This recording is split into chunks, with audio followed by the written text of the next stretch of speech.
Buenos días, joven. Le saluda Ana Garrido, su profe de filosofía, deseándole que se encuentre mejor de salud. En esta semana vamos a ver los temas que hemos trabajado con sus compañeros.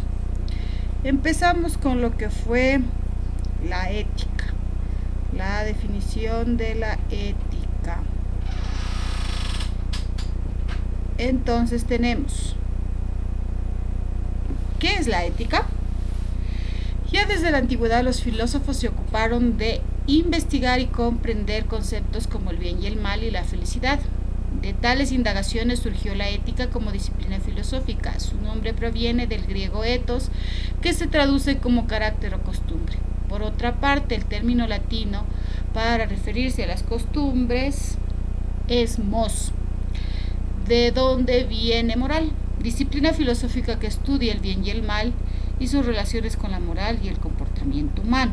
La ética o filosofía moral es la rama de la filosofía que estudia la conducta humana, lo correcto, lo incorrecto, lo bueno, lo malo, lo moral, el buen vivir, la virtud, la felicidad y el deber.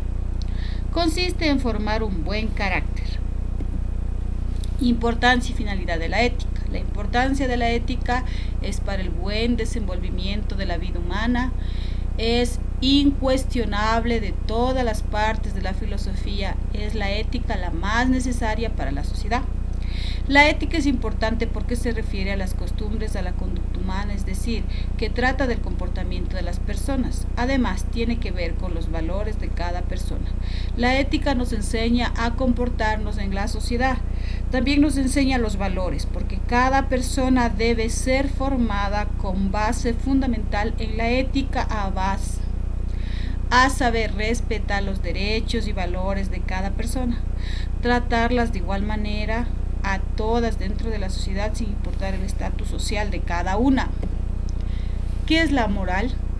La moral, en cambio, es un sistema de valores o principios que rigen los actos o costumbres humanas, clasificándolas generalmente en buenas, malas, es por tanto normativa.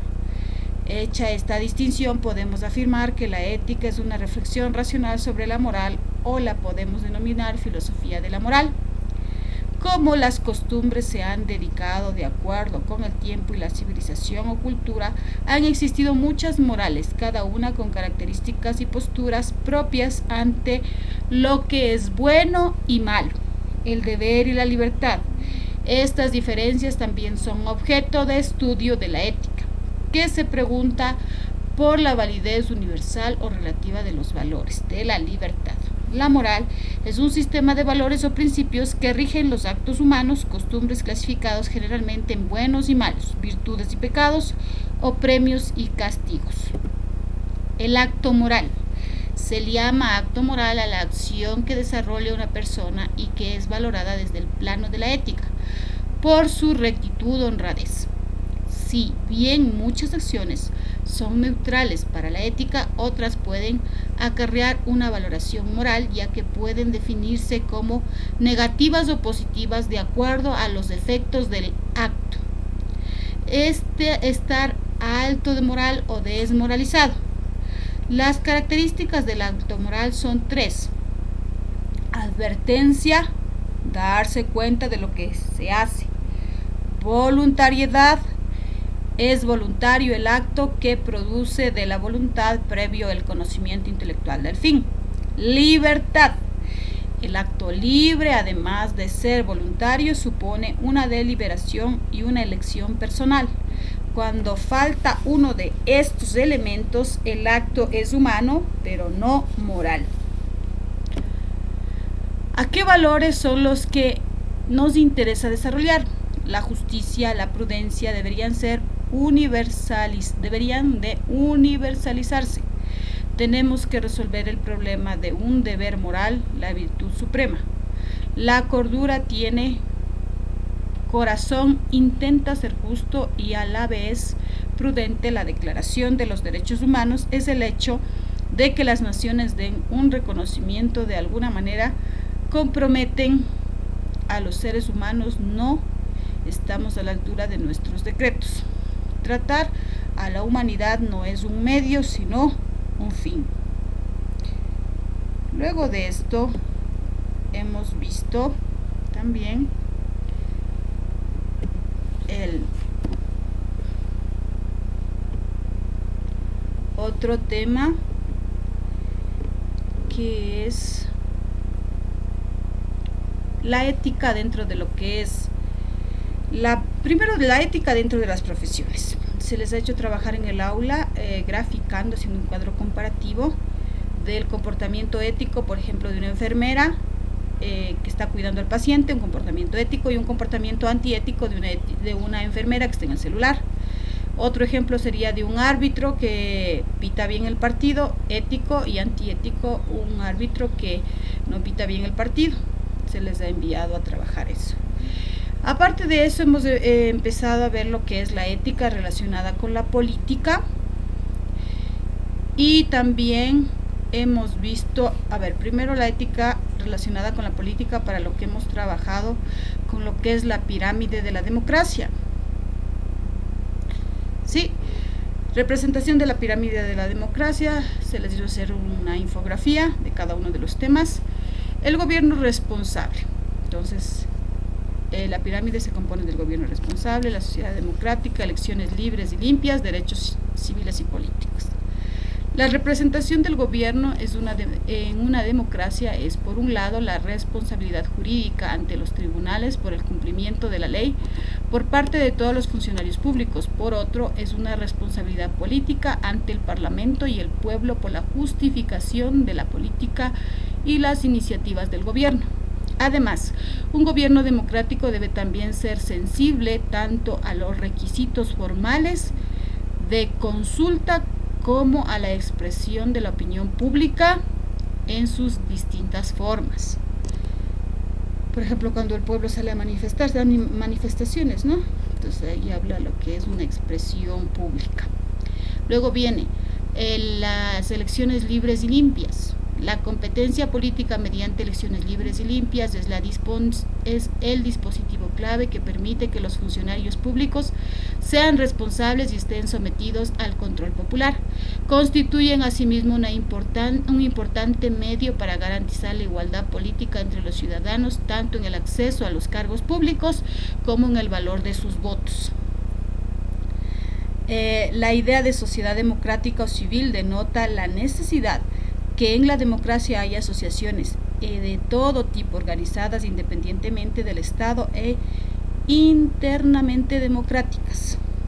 Solo así puede limitarse el poder del Estado, puede formarse la opinión política desde abajo y no ser manipulada desde arriba, y adquirir la confianza en sí misma necesaria para destituir a un poder arbitrario. Los derechos civiles y políticos. Corresponden las libertades de expresión sindical, de circulación, que son la condición necesaria para que la gente pueda tomar iniciativa de tipo político, ya sea organizándose dentro de la sociedad civil o ejerciendo influencia en el gobierno.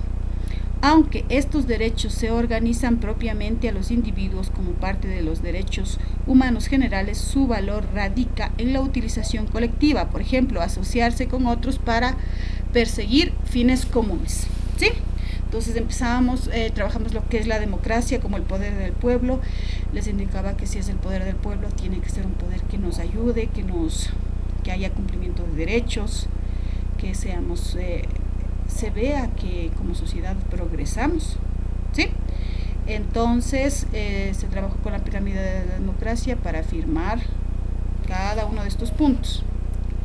Luego de esto también vimos lo que es el paso al mundo actual, la gran industria y el gran comercio. Hablamos de los capitalistas y los proletarios. Los capitalistas, dueños de los medios de producción; los proletarios, obreros que venden su trabajo. También trabajamos lo que son los modos de producción, lo que es la comunidad primitiva. Primero definimos qué es un modo de producción, ¿no es cierto? El modo de producción es cómo una sociedad se organiza para satisfacer sus necesidades materiales. Y tenemos dentro de los modos de producción la comunidad primitiva, que es aquella que era todo para todos. Luego aparece el feudalismo, en el que aparece la propiedad privada, las tierras, y aparece un excedente en la producción, y por ende aparece la comercialización y luego el capitalismo. En el capitalismo, en cambio, aparece lo que es el libre mercado y el libre comercio. De esto también se realizó una infografía y luego de eso procedimos a lo que es 2 teorías éticas, porque estábamos hablando igual de la ética, dentro de las cuales tenemos el utilitarismo y el kantismo y sus representantes. El utilitarismo representante Stuart Mill, el kantismo representante Immanuel Kant. El utilitarismo, teoría ética que mantiene que la felicidad, la utilidad y el placer están relacionados. Entonces yo aquí les decía, dibuje algo que a usted le cause felicidad, que sea útil y a la vez le dé placer. Entonces, por ejemplo, yo les decía, en mi caso, a mí me gusta ver cómo crecen las plantas, ¿no? Y en el kantismo la felicidad no es el propósito de la vida, sino el fin de la vida, es el deber, un buen obrar con el uso de la razón. Entonces les había explicado anteriormente que el deber, hay deberes internos y deberes externos. Los deberes internos son los que tenemos que realizar en la casa y los deberes externos son los que realizamos en nuestro trabajo. Así que les dije que dibujaran qué profesión quieren elegir. Eso es lo que hemos venido trabajando.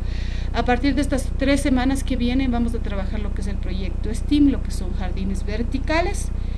Y bueno, pues ahí le estaríamos, hasta aquí sería lo que es materia, porque de aquí con los chicos vamos a trabajar jardines verticales y después de eso ya empezaríamos el parcial 4. Ha sido un gusto, joven. Salúdeles a toda su familia, espero se encuentre mejor y todo le vaya bien. Dios es grande y cada vez tiene un propósito para nuestra vida. Me despido y que tenga un buen día.